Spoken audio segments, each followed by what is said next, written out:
Level of difficulty wise अगर हमें classify करना हो from the highest difficulty level to the lowest difficulty level सारे आईपीएम एंड बीबीए एग्जाम्स के लिए ऑर्डर क्या रहेगा? बीबीए एंट्रेंस भी ठीक है.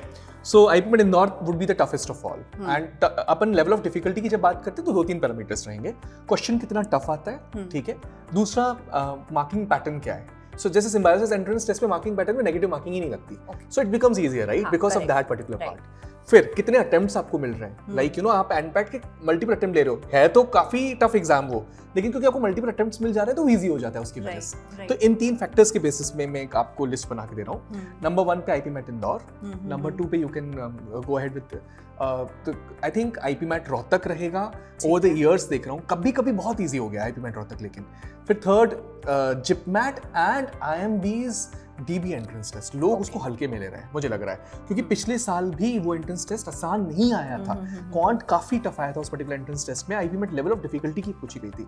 Then I think I should be giving chance to CUET. एक बहुत बड़ा एंट्रेंस टेस्ट है, नेगेटिव मार्किंग भी है, डोमेन कभी ऊपर हो जाता है, कभी मैथ्स टफ हो जाती है, कहीं ना कहीं पैटर्न भी चेंज होता है राइट. उसके बाद I think NPAT and Christ University on the same page, but NPAT के level of difficulty in terms of questions tough रहती है right. Then finally I'll be giving to symbiosis and entrance test. Xavier's को मैंने place नहीं किया क्योंकि वहाँ पे क्रिएटिव क्वेश्चन भी देखा जाता है, तो it becomes bit different ball game थोड़ा सा. ठीक है.